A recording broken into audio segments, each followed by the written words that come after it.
I didn't plan to stay long. Took the job after my divorce, when I was couch surfing at my brother's place with nothing but a duffel bag and a broken heart. But I found meaning in fixing things. Machines didn't lie, didn't leave, and the systems? They did exactly what I built them to do. Riverton's infrastructure was a mess when I arrived. Antiquated servers, shared passwords written on whiteboards, no security protocols, no disaster recovery. But I saw potential. I designed a 5-year overhaul plan that would take us from the Stone Age to the digital future. Somehow, I got the green light. And I delivered. We grew. My team expanded from 5 to 30. We kept 3 facilities running around the clock, through blackouts, cyber attacks, hardware failures. The company thrived. I didn't expect gratitude, but I didn't expect betrayal either. That betrayal came disguised as a lunch. Maxwell's, a high-end steakhouse we reserved for clients or major deals. When Preston Campbell, the CEO, invited me there to talk shop, I didn't feel flattered. I felt a knot in my stomach. We ordered drinks. He smiled across the table. "Derek, you've been instrumental in getting us where we are," he said, cutting into a $60 ribeye like he hadn't just pulled a pin from a grenade. "But we're pivoting. The board wants younger energy, fresh eyes." Then he said the words I'd been bracing for. "We're bringing in Harrison's nephew. Nathan, just finished a master's at MIT Digital Transformation Expert." I took a sip of water to steady myself. "Who's handling the transition?" I asked. "You'll have 6 weeks. We'll announce it next quarter. Just keep things steady till then." That was it. A handshake and a non-disclosure agreement tucked into the checkbook like it was dessert. But I didn't flip the table. I didn't raise my voice. I smiled and signed the NDA, because they didn't know what I knew. Back at the office, I logged into our system and saw my administrative credentials already downgraded. They'd decided weeks ago. The access logs told me more. Nathan had been in the system for over a month, using top-tier credentials, reading through documentation only I should have had access to. They weren't just replacing me, they were stripping me for parts. That night, I drove to the lake. The same spot I used to visit with Ellie before the divorce. I stared out at the frozen water and felt something inside me break. But not in the way they hoped. It wasn't grief, it was calculation. Cold, clinical resolve. They wanted me out. But I wasn't leaving empty-handed. By the next morning, the resolve that had sparked at the lakeside turned into a full blueprint. And like every good blueprint, it started with an inventory. Not of servers or software, but of people. Luis, Vanessa, my 2 most trusted teammates. Luis could script a security shell in his sleep. Vanessa knew every project, every timeline, and every exec excuse. If there were going to be cracks in the transition, they'd see them first. I met Luis before sunrise at a local diner. He was already at the corner booth, eyes red-rimmed, nursing a mug of coffee that had clearly gone cold. "They're pushing me out," I said plainly. He didn't flinch. "I figured. Nathan's been asking questions, weird ones, having me explain your systems like he doesn't trust the documentation." "He doesn't," I said, "because he doesn't understand it." Luis looked up. "So what now?" I stared through the window, watching delivery trucks roll past in the gray light. "They think it's all in the paperwork," I said. "But the critical stuff, the proprietary layers, it lives up here?" I tapped my temple. "And they can't replicate what they don't understand." Luis leaned in. "You're not gonna blow it all up, are you?" "No," I said, "but I'm going to protect what's mine." The next few days were quiet, publicly. I played the part of the good soldier. Attended transition meetings, reviewed Nathan's questions, even gave him access to my old support models. He played it cocky, trying to impress the room with Silicon Valley buzzwords, acting like he was leading the revolution. What he didn't know was that I'd started laying the foundation of my own exit strategy years ago. System Sync, my proprietary architecture, the software that tied our production line schedules, performance metrics, and failover protocols into one seamless interface. It was the reason Riverton hadn't missed a shipment in 7 years. I'd started developing it 8 months before I joined Riverton, integrated it only after a verbal agreement with Preston. One he never put into writing, but one I had emails about. I retained licensing rights, and they had no clue how deep that code ran through their infrastructure. It wasn't in the company documentation. It wasn't on the public Git. It lived on a drive in my safe. And in my memory, I spent my nights patching together a full deployment timeline. Who had accessed what, when Nathan's credentials had been added, what changes he'd tried to make. And then I found something interesting, a supplier email in my personal inbox. "Thanks for confirming the switch and integration," it read. "We'll begin routing through the new vendor next quarter." I hadn't confirmed anything. I looked up the vendor, Vantage Systems. Nathan's former roommate was the CEO. They were gutting my code and handing it to a startup with no track record, hoping no one would notice. It wasn't a transition. It was a heist. The official announcement came the following week. All hands meeting. Preston on stage with his game show smile. "We're evolving," he said, stepping into the future of industrial tech. Nathan stood beside him, all blazer and bravado. "Derek has been a cornerstone," Preston said, not meeting my eyes. "We're grateful for his years of service." Polite applause. A few shocked stares from the IT department. Vanessa looked like she'd been punched in the gut. Luis stared at the floor. I stood at the back, hands folded, face unreadable, because my revenge wasn't in the room. It was already embedded in the code.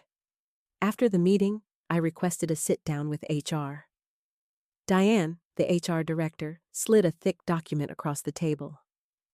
"As per Clause 9B, she said, "anything developed during your employment is property of Riverton TechWorks."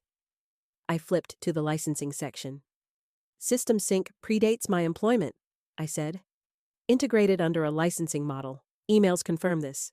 It's mine." Preston shifted in his seat. "That was over a decade ago. The code's changed." "It's evolved?" I corrected him. "But the core remains my architecture." "And we appreciate your contribution," Diane said, voice syrupy. "That's why we're offering a $5,000 acquisition bonus." I stared at her. Then I laughed. "You're offering me coffee money for the brain that kept this place online through a nationwide blackout?" No one responded. "I'll be reviewing this with counsel," I said, folding the document neatly. "In the meantime, I suggest you update your disaster recovery manual." That night, Luis met me in a grocery store parking lot. He passed me a drive, encrypted, air-gapped. "Everything you asked for," he said. "Original code bases, deployment logs, backup scripts." "Why?" I asked. Luis shrugged. "Because they think we're all just parts to be replaced, but we remember who actually built this place." I nodded once. Then I went home and began writing the end of the story, on my terms. The weekend passed in a blur of code, legal paperwork, and encrypted backups. While most people unwound with Netflix or beers, I was building a vault, a secure server hosted outside the Riverton network, isolated and protected, where my original code and licensing documents would live. I wasn't just creating backups, I was creating proof. System Sync wasn't some fancy plugin. It was the spinal cord of the entire operation. It managed production flow, synchronized supplier pipelines, ran predictive diagnostics on machinery, and coordinated with vendor APIs. Without it, Riverton would fall into chaos, fast. And Preston? He was trying to strip me of ownership and then resell the very system I built to a third-party startup, Nathan's old buddy from MIT. The plan was obvious now. Bring in a fresh leader, fire the architect, claim the blueprints as company property, and cash out in an acquisition deal. But I had something they didn't: timestamps, version histories, licensing agreements, private emails, code that could be traced back to my fingerprints. Sunday night, I finished writing a new version of System Sync. Legally separate, technically identical, and completely self-contained. I built in license verification with a fail-safe timer. Nothing malicious, just business. When the license expired, the system would go into read-only mode unless reactivated. No crash, no sabotage. Just a prompt. Please contact the developer to renew license, and I set the timer 8 days. The countdown had begun. On Monday, I arrived early. Too early. Vanessa was already at her desk, staring blankly at her screen. When I greeted her, she didn't look up right away. "He's cutting me out," she said. "Who?" I asked, though I already knew. "Nathan. He's asking if my role is redundant, trying to move project management to that Vantage vendor." I sat beside her and slid a sealed envelope across her desk. "If anything weird happens this week," I said, "open that." "What is it?" "Insurance, for both of us." She nodded without asking more. Vanessa was loyal. She deserved better. So did Luis, and the dozen others who had helped build Riverton's tech backbone. But this wasn't about revenge. This was about ownership. By midweek, things were shifting. Nathan's team fumbled their first deployment, crashing a testing server. Then a factory floor alert failed to trigger during a critical load test, costing the company $40,000 in delayed shipments. Preston downplayed it as growing pains, but I knew what was coming. Nathan called me into his office Thursday morning. "Some of the team say you've been acting differently," he said, leaning back like a wannabe CEO. "Just focused on wrapping up," I replied. "We'll be changing all credentials tomorrow, locking down access post-departure." "Standard procedure," I said. "Makes sense." "You sure you don't have anything else to share?" His tone was too casual. "Nothing that isn't in the documentation," I replied, and left. That night, I made the final commit to my private server. Verification sequence Alpha 7 complete. It was done. My hands shook as I closed the laptop, not from fear, from release. 11 years of building. 3 months of betrayal. One final move. Friday morning, I walked into HR, signed the exit paperwork, turned in my badge, and declined the farewell lunch Nathan had smugly arranged. "Good luck, Derek," Preston said, barely looking at me. "You too," I replied. He had no idea the clock was ticking. I spent the weekend away from my phone. No emails, no updates, just peace. And then came Monday. At exactly 9:17 a.m., the time when all 3 Riverton factories hit full capacity, System Sync activated its license check and failed. By 9:20, one production line froze. By 9:45, all 3 were offline. 10:30 a.m. Preston called me, voice barely controlled. "What the hell did you do?"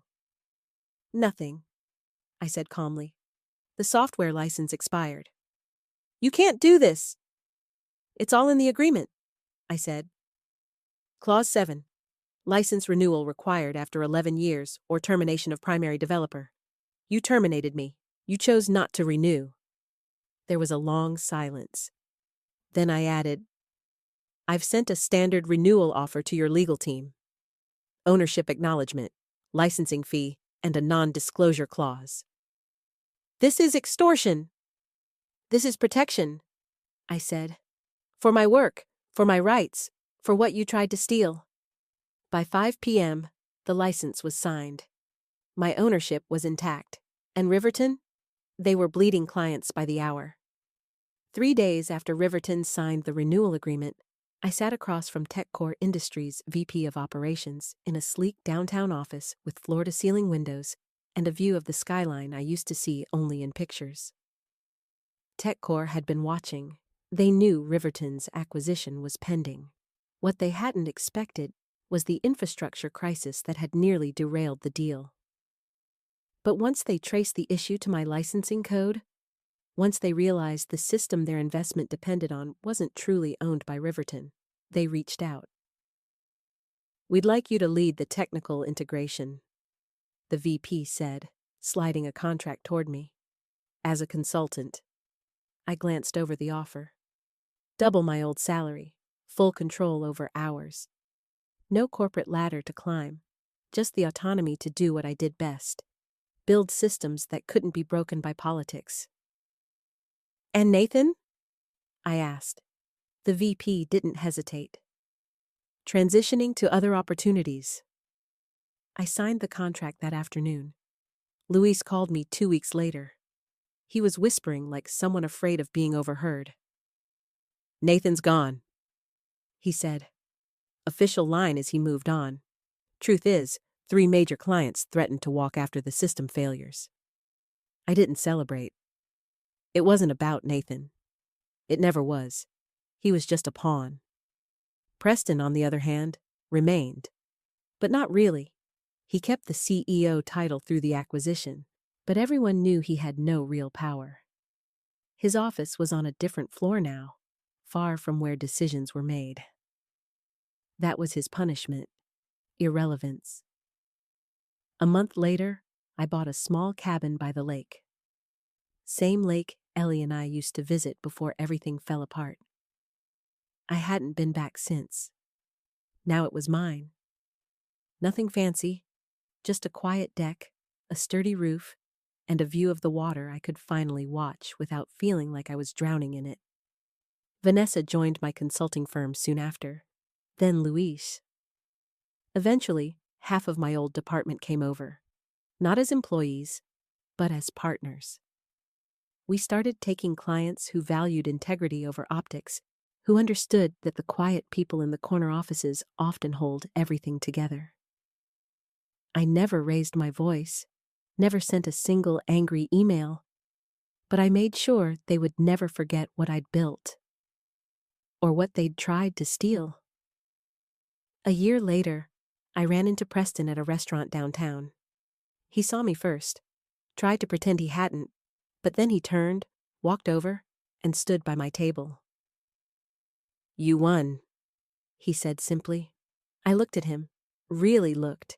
The gray hair that hadn't been there before. The suit slightly rumpled. The eyes heavy.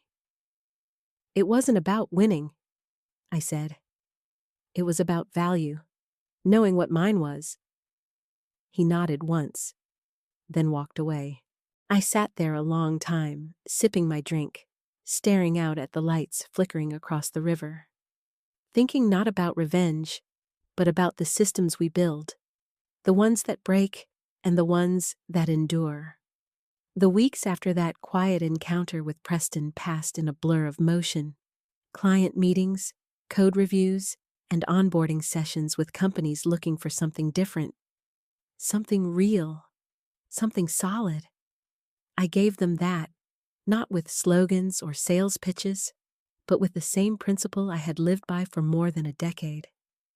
Systems only last if they're built with care.